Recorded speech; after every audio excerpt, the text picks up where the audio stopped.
ঠিক আছে। আচ্ছা, তোমার হাতার ঝুল আছে এখানে যা আছে আমি পুরোটাই নিয়ে নিলাম, ঠিক আছে, যেদিকে আর কাটাকাটি করলাম না। আচ্ছা, এখান থেকে আমি 3 ইঞ্চিতে একটা পয়েন্ট করলাম, বোঝা গেল। এবার হাতা কাটিংয়ের সময় মোহরা কত আছে?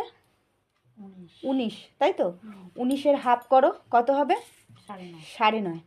তুমি কি করবে, এই যে 3 ইঞ্চিতে যে পয়েন্টটা করলাম সেই 3 ইঞ্চি পয়েন্ট থেকে তুমি এই যে 9.5 বেরিয়েছে, সেই 9.5 থেকে 1.25 ইঞ্চি, একটু চুপ, 9.5 থেকে 1.25 ইঞ্চি কমে তুমি পয়েন্ট করবে। এবার তুমি কিভাবে করবে, মনে করো 9.5 তোমার এইখানে হয়েছে, ঠিক আছে, এখানে 9.5 হয়েছে, বোঝা গেল।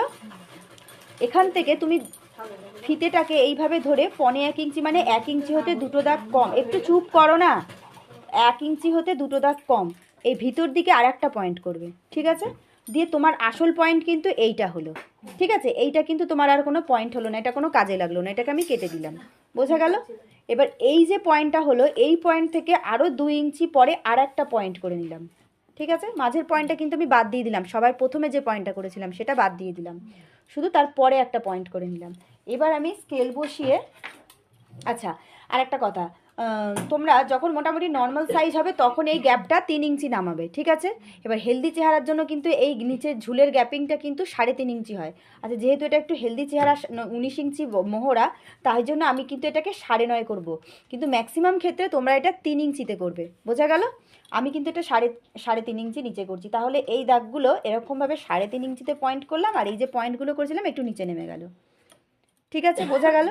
প্রথমটা আমি করেছিলাম 3 ইঞ্চির জন্য, যেহেতু হেলদি চেহারা আছে সেই জন্য আমি এটা 3.5 করলাম, তাই পয়েন্টগুলো এভাবে হলো। এবার আমি এই কোণ থেকে স্কেল বসিয়ে প্রথম যে পয়েন্ট, এই যে এখানে আছে এই বড় দাগটা, প্রথমের দাগটা, সেখানে কোনাকুনিভাবে একটা এরকম শেপ দিয়ে দিলাম, বোঝা গেল। এবার আর এখান থেকে মোটামুটি 2.5-3 ইঞ্চি মতো এটাকে সমান রাখতে হবে, একটা পয়েন্ট করে নিলাম, 3 ইঞ্চিতে একটা পয়েন্ট করে নিলাম। এবার ঠিক এই হাফ ইঞ্চি দূরত্ব থেকে আমি পয়েন্টগুলো এইভাবে করতে থাকছি। আচ্ছা, তাহলে 3 ইঞ্চিতে আমি এখানে একটা পয়েন্ট করে নিলাম, দিয়ে এই যে সোজা দাগটা টেনেছি, এই সোজা দাগটার ওপর দিয়ে হাফ ইঞ্চি ওপর দিক থেকে আমি এইভাবে শেপ টানতে টানতে এই পয়েন্টটায় আমি মিলিয়ে দিলাম, ঠিক আছে। তারপরে এই দাগটাকে নিয়ে এসে এরকম করে দিলাম নৌকার মতো, বোঝা গেল। আচ্ছা, এবার আমি কি করব, তালপাতের শেপটা এখান থেকে এর ভিতর থেকে আমি 1.25 ইঞ্চি বা 1 ইঞ্চিও নেওয়া যেতে পারে, ঠিক আছে। এই যে পয়েন্টটা আছে এখান থেকে আমি 1.25 নিই, এটা 1 ইঞ্চি নিলেও অসুবিধা নেই, কিন্তু ওটা হাতা বিশেষে কখনো 1.25 হয়, কখনো 1 ইঞ্চি হয়। আচ্ছা, এইখান থেকে এই যে তালপাতের শেপটা কিন্তু আমি এখান থেকে তুলছি, ঠিক আছে। এই দাগটা থেকে আমি তালপাতের শেপটা এইভাবে ভিতর দিক থেকে তুলে আবার এই জায়গায় এসে এখানটায় মিলিয়ে দেব, ঠিক আছে। একদম কোণে গিয়ে কিন্তু মেলালাম না, মেলালাম কি একটু আগে, মোটামুটি 2 ইঞ্চি আগে থেকে গিয়ে আমি এটাকে গোল মিলিয়ে দিলাম, গোল করে দিলাম, ঠিক আছে। এবার আমি কি করব, তারপরে আমি বডির জামাটা নেব, জামাটা দাও।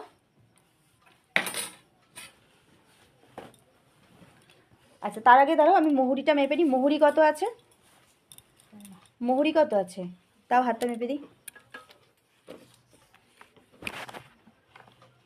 মুহুরি তোমার আছে 13, ঠিক আছে।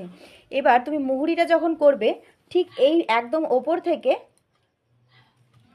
5.5 ইঞ্চি নিচে একটা পয়েন্ট করবে, ঠিক আছে। 5.5 বা 6 ইঞ্চি নিচেও পয়েন্ট করা যায়, অসুবিধা নেই, 5.5-6 ইঞ্চি নিচে করবে, আমি 6 ইঞ্চি করলাম এখন, ঠিক আছে।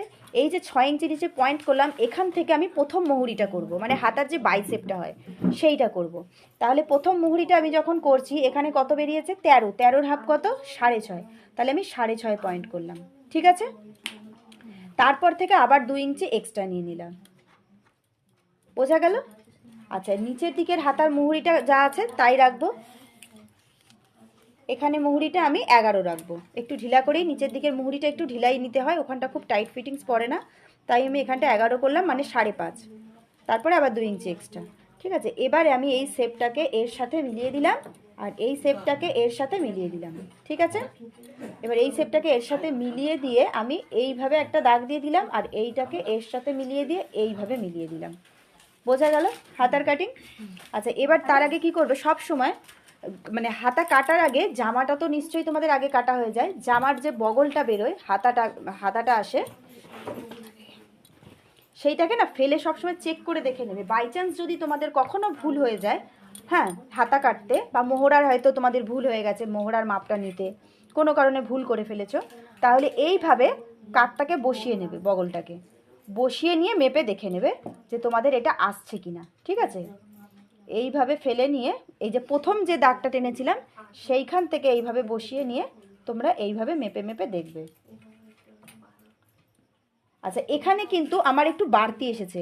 কেন বাড়তি এসেছে বলো তো? যেহেতু এটা হচ্ছে কলার, কলারে আমরা ব্যাক পার্টে 1 ইঞ্চি বেশি রাখি, সেই কারণে কিন্তু তোমার মাপটা এখানে 1 ইঞ্চি বেড়েছে। ঠিক আছে, কিন্তু ম্যাক্সিমাম চুড়িদারে যেগুলো তোমাদের পিঠ কাটা চুড়িদার হয় সেগুলোই কিন্তু তোমার তো ব্যাক পার্ট আর বাড়তি নিতে হয় না, সেখানে কিন্তু তোমার একদম সেম সেম এখানে এসে মিলে যাবে। বোঝা গেল? দেখো দেখো ব্যাক পার্টের বেড়েছে বলে এখানে আমার 1 ইঞ্চি বেড়েছে, কিন্তু যখন আমি সামনের পার্ট থেকে এটাকে মেপে দেখবো তখন কিন্তু মিলে যাবে। এটা তো সামনের পার্ট, সামনের পার্ট থেকে আমি এইভাবে ফেলে যখন মাপবো, কাঠটা অলরেডি আগেই সেলাই হয়ে গেছে তাই কাঠটাকে এখানটা বাদ দিয়ে দিলাম, দেখবে এখানটা মিলে যাবে।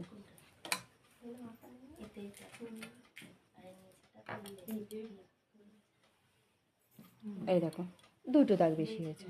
ঠিক আছে, মিলেই গেছে। এই দেখো মিলে গেল। বোঝা গেল? এটা দেখো সামনের পাটটা আমি আবার তালপাতের দিক থেকে ধরবো, তালপাতের দিক থেকে ধরলাম, এই দেখো মিলে গেল। ঠিক আছে, এটাই বোঝানোর ছিল। এবার নিয়ে আমি এটাকে হাতাটাকে কেটে ফেলবো। যেটা যে 1 ইঞ্চি বাড়লো, 1 ইঞ্চি বাড়লো, এবার কিন্তু আমাকে এটা বাড়তি নিতে হবে, নাহলে কিন্তু ব্যাক পার্টের আমার না কাটবো না, ব্যাক পার্টের হাতাটা কাটার সময় কিন্তু আমি এটা একটু বাড়তিই নেব। ওটাকে সরিয়ে নাও তো। কিন্তু এই চুড়িদারটার জন্য কিন্তু আমাকে এখানে একটু বাড়তিই নিতে হবে। ঠিক আছে, এটাকে এখন আমাকে একটু বাড়তি নিতে হবে, কিন্তু আমি পুরোটা এতটা বাড়তি নেব না, আমি একটু কমই নেব। কেন কম নেব বলো তো? কারণ দেখো আমার শুধু ব্যাক পার্টটা তো বেড়েছে, আমার তো সামনের পার্টটা এতটা লাগেনি। আমি যদি এখন পুরোটা এতটা বাড়িয়ে নিই তাহলে কিন্তু আমার সামনের পার্টে আবার বেড়ে যাবে অনেক কাপড়, তাই না? তখন দেখবে মিলতে অসুবিধা হবে। সেই জন্য আমি কি করব বলো তো? সামান্য একটু মানে 1/2 ইঞ্চি মতো বাড়তি নেব। ঠিক আছে, 1/2 ইঞ্চি বাড়তি নিলে কিন্তু ওটা এসে যাবে, কারণ দুদিকেই বেড়ে যাচ্ছে কাপড়টা, পিছন দিকেও 1/2 ইঞ্চি বাড়ছে, এদিকেও 1/2 ইঞ্চি বাড়ছে, তাহলে 1/2 ইঞ্চি মানে কত বাড়লো? 1 ইঞ্চি। তাহলে তোমার যে 1 ইঞ্চিটা এখানে কম পড়েছিল সেখানে কিন্তু 1/2 ইঞ্চি বাড়তি নিতেই কিন্তু ওই 1 ইঞ্চিটা কভার হয়ে গেল। ঠিক আছে,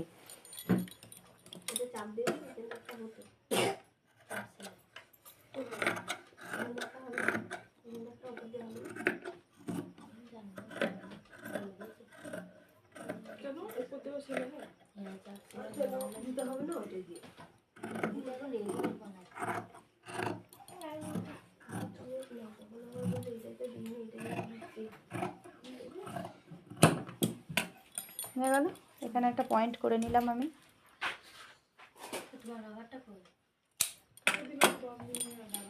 আচ্ছা, এবার তালপাতটা কাটবো। তালপাতটা কিভাবে কাটবো?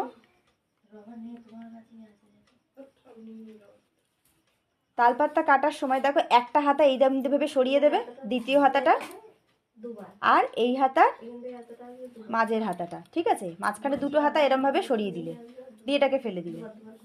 ঠিক আছে, তাহলে এর দুটো হাতা সরে গেল। কিংবা তুমি চাইলে এটাকে খুলেও করতে পারো, মনে করো পুরোপুরি খুলে পেতে নিলে কাপড়টাকে, পেতে নিয়ে তারপরে তুমি এটাকে দিয়ে যেমন আমরা হাতা কাটি সেরম কাটো। আর যদি মনে করো ভিতরের এই দুটো পার্টকে তুমি এরমভাবে ঢুকিয়ে দেবে ভিতরে, দিয়ে এইভাবে কেটে নেবে, তুমি এইভাবেও কাটতে পারো।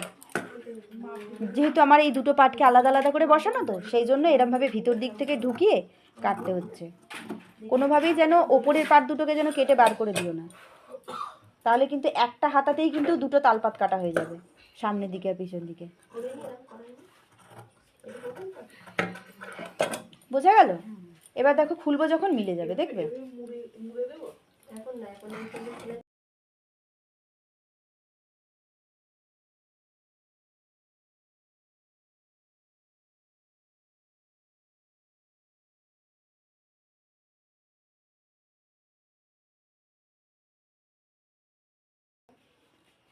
এ দেখো এটা আমার তালপাত, এ দেখো এটাও তালপাত। ঠিক আছে, দেখো তালপাত তালপাত মিললো।